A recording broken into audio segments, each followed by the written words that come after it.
Assalamualaikum warahmatullahi wabarakatuh. Nama saya Afro Suraya dari program studi ilmu Al-Quran dan Tafsir kelas B. Di sini saya akan menguraikan tentang hadis masyhur, hadis sahih li ghairihi, hadis mu'allaq, hadis mudraj, dan juga hadis mauquf untuk memenuhi tugas UAS mata kuliah studi hadis yang diampu oleh beliau Bapak Haji Zainal Muttaqi. Pembahasan pertama yaitu hadis masyhur. Menurut lughah atau bahasa, hadis masyhur berasal dari isim maf'ul syaharatul amri yang berarti saya mengumumkan atau menampakkan suatu perkara. Disebut demikian karena penampakannya yang jelas. Menurut istilah, hadis masyhur ialah ma rawahu thalathatun fa'aktsaru fi kulli tabaqatin ma lam yablughu haddat tawatir.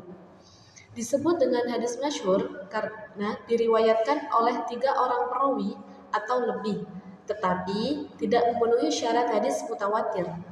Dikatakan tidak memenuhi syarat karena hadis mutawatir itu sendiri diriwayatkan oleh sangat banyak perawi. Ada juga masyhur tetapi tidak tergolong istilah hadis masyhur.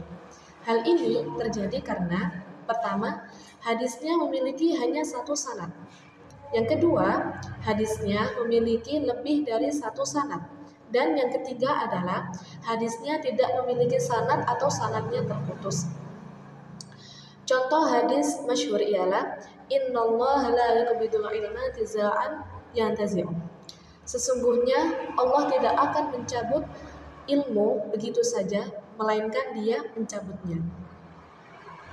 Hukum dari hadis masyhur tidak dapat diklaim sebagai hadis yang sahih maupun tidak sahih, melainkan ada yang sahih, ada yang hasan, dhaif, bahkan ada yang maudhu. Pembahasan kedua yaitu hadis sahih li ghairihi. Definisinya yaitu huwal hasanu li dzatihi idza ruya min tariqin akhar mithluhu aw aqwa minhu wa summiya sahihan li ghairihi. Jadi, hadis sahih li ghairihi ini merupakan hadis hasan li dzatihi yang diriwayatkan dari jalur lain yang semisal atau yang lebih kuat. Dinamakan hadis sahih li ghairihi karena kesahihannya tidak berasal dari sanad itu sendiri atau li dzatihi, melainkan berasal dari faktor luar, yaitu adanya jalur periwayatan lain yang menguatkannya. Untuk tingkatan hadis sahih li ghairihi ini lebih tinggi dibandingkan dengan hadis hasan li dzatihi, dan ini bukan sahih li dzatihi. Contoh hadis sahih li ghairihi ini ada hadis Muhammad bin Amru dari Abu Salma dari Abu Hurairah bahwa Rasulullah SAW bersabda, "Laula an asyqa ala ummati la amartuhum bis-siwaki 'inda kulli shalah." Seandainya aku tidak memberatkan umatku, akan aku perintahkan untuk bersiwak setiap kali menjelang sholat. Ibnu Salah berkata, Muhammad bin Amr bin Alqamah ini termasuk perawi yang populer dengan kejujuran dan sikap menjaga dirinya. Akan tetapi tidak tergolong orang yang cermat atau itqon, sehingga sebagian mereka mendhaifkannya karena buruk hafalannya. Sebagian yang lain mensikohkannya karena kejujuran dan keluhurannya. Maka dalam hal ini hadis tersebut disebut dengan hasan. Tatkala dijumpai jalur periwayatan lainnya yang bisa bergabung untuk memperkuatkannya, hilanglah apa yang menjadi kekhawatiran kita terhadap hadis tersebut dari sisi buruknya hafalan. Kekurangannya tertolong sehingga sanadnya menjadi kuat, lalu naik derajatnya menjadi sahih. Pembahasan ketiga yaitu hadis mu'allaq. Menurut lughah atau bahasa, hadis mu'allaq berasal dari isim maf'ul dari kata alaqa yang artinya menggantungkan, mengaitkan sesuatu atau menjadikan sesuatu tergantung. Sanadnya dinamakan mu'allaq karena kesinambungannya ada pada bagian atasnya saja, sementara pada bagian bawahnya itu terputus. Menurut istilah, hadis mu'allaq adalah ma hudifa min mabda'u isnaduhu rawin fa aktsaru ala tawali. Hadis yang pada bagian awal sanadnya itu dibuang Maksud dari bagian awal sanad ini adalah perawi yang terdekat dengan penulis hadis. Dibuangnya itu baik satu perawi atau lebih secara berturut-turut. Contoh dari hadis mu'allaq yaitu waqala Abu Musa aton Nabi sallallahu alaihi wasallam rukbatayhi hina dakhala Utsman. Dan berkata Abu Musa, Nabi Muhammad sallallahu alaihi wasallam telah menutup kedua lututnya tatkala Utsman masuk. Hadis ini disebut mu'allaq karena Imam Bukhari telah membuang seluruh sanadnya kecuali sahabat yaitu Abu Musa al-Asy'ari itu sendiri. Hukum hadis mu'allaq yaitu mardud atau tertolak karena hilangnya salah satu syarat diterimanya suatu hadis yaitu sanadnya harus bersambung. Sedangkan hadis mu'allaq itu hadis yang dibuang atau dihilangkan satu perawi atau lebih dari sanadnya.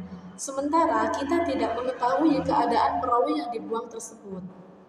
Namun, jika dijumpai hadis mu'allaq di dalam kitab yang sudah dipastikan kesahihannya, seperti kitab Sahihain, maka terdapat kekhususan hukum. Yang pertama, sesuatu yang disebut dengan sigot atau bentuk kalimat pasti jazm.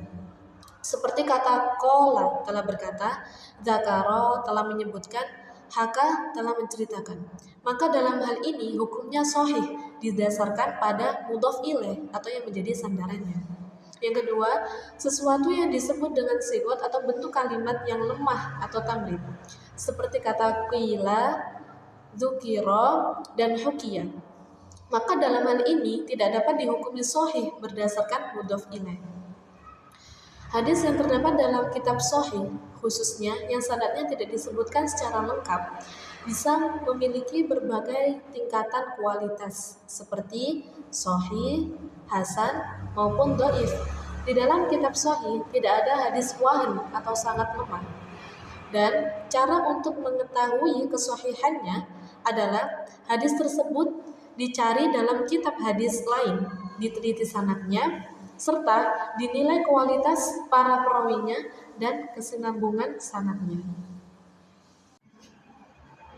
Pembahasan yang keempat yaitu hadis mudraj. Menurut lughah atau bahasa, hadis mudraj berasal dari isim maf'ul dari kata adrajtu, yang artinya saya memasukkan sesuatu pada sesuatu yang lain. Menurut istilah, hadis mudraj adalah ma ghayyara siyaqa isnadahu aw adkhala fi matanahu ma laysa minhu bila fasalah. Hadis mudraj adalah hadis yang dirubah susunan sanadnya atau dimasuki tambahan pada matanya tanpa adanya pemisah. Hadis ini tercampur antara lafal asli Nabi dengan tambahan dari perawi, sehingga perlu penelitian mendalam untuk memisahkan keduanya. Jenis-jenis hadis mudraj ada dua macam. Yang pertama yaitu mudraj isnad, yaitu hadis yang dirubah susunan sanadnya. Bentuknya, seorang perawi menyusun suatu sanad, terhadapnya dilontarkan sanad lain. Lalu si perawi ini mengucapkan kata-kata yang merupakan pernyataannya sendiri tanpa memisahkannya. Di sini, sebagian orang yang mendengarnya menduga bahwa pernyataan tersebut merupakan matan hadis. Kemudian hal itu diriwayatkan dalam bentuk seperti itu dari si perawi tadi. Yang kedua adalah mudraj matan, yaitu hadis yang matanya dimasuki sesuatu yang bukan menjadi bagiannya, tanpa pemisah. Jenisnya ada 3 macam, yaitu idraj yang dilakukan pada bagian awal hadis, kasus ini sangat sedikit. Yang kedua, idrajnya dilakukan pada bagian tengah hadis, kasus ini yang paling banyak. Yang ketiga, idrajnya dilakukan pada bagian akhir hadis, kasus ini juga yang paling banyak. Tuntutan idraj.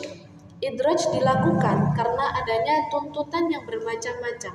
Yang populer di antaranya yaitu untuk menjelaskan hukum syara. Yang kedua, melakukan istinbat hukum syar'i dari hadis tersebut sebelum hadisnya sempurna untuk diucapkan atau ditulis. Yang ketiga, untuk menjelaskan lafaz-lafaz yang asing di dalam hadis. Bagaimana mengetahui hadis mudraj? Hadis mudraj bisa diketahui melalui beberapa hal berikut ini. Yang pertama, terdapat hadis yang terpisah dalam riwayat lain.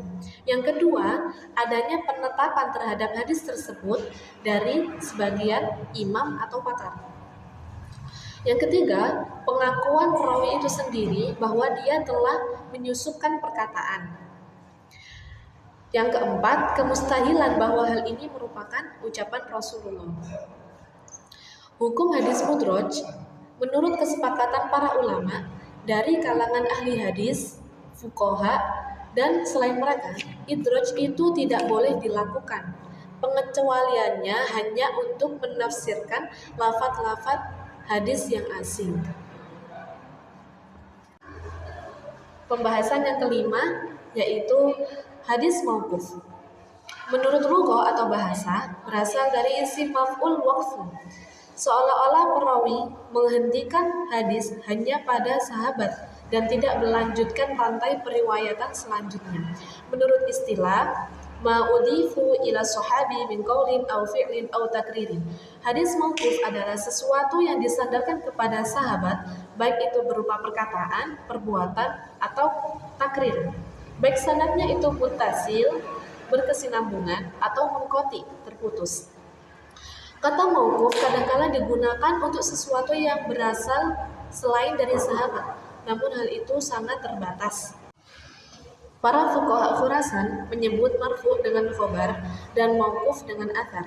Sedangkan ahli hadis menamakan keduanya dengan athar karena diambil dari kata athar tu asyai'a yang berarti aku meriwayatkannya. Cabang-cabang yang berkaitan dengan marfu hukman. Terdapat gambaran mengenai hadis mauquf baik pada lafal maupun bentuknya. Akan tetapi, para pengkaji hadis melihat bahwa hakikatnya hal itu merupakan hadis marfu. Oleh karena itu, para ulama menyebutnya dengan marfu hukman. Maksudnya, secara lafaz itu mauquf, namun secara hukum itu marfu. Beberapa gambarannya seperti sahabat mengerjakan suatu perbuatan yang bukan menjadi objek ijtihad, seperti sholat kusuf atau gerhana mataharinya para sahabat, yang di setiap rakaatnya terdiri dari lebih 2 kali rukuk. Dan masih banyak lagi. Apakah hadis mauquf diperlukan? Hadis mauquf itu bisa sahih, hasan, ataupun dhaif. Walaupun kesahihannya sudah dipastikan, apakah diperlukan? Jawabannya adalah tidak. Karena pada dasarnya hadis mauquf itu tidak bisa dijadikan sebagai hujjah, sebab hadis ini adalah perkataan dan perbuatannya sahabat. Akan tetapi, jika bisa dipastikan, maka hadis-hadisnya bisa memperkuat sebagian hadis-hadis yang dhaif. Karena yang dilakukan para sahabat adalah perbuatan sunnah. Ini kalau tidak termasuk hukum hadis marfu. Namun jika termasuk hukum hadis marfu, hadisnya bisa dijadikan sebagai hujjah sebagaimana hadis marfu. Sekian yang dapat saya sampaikan, kurang lebihnya mohon maaf. Wassalamualaikum warahmatullahi wabarakatuh.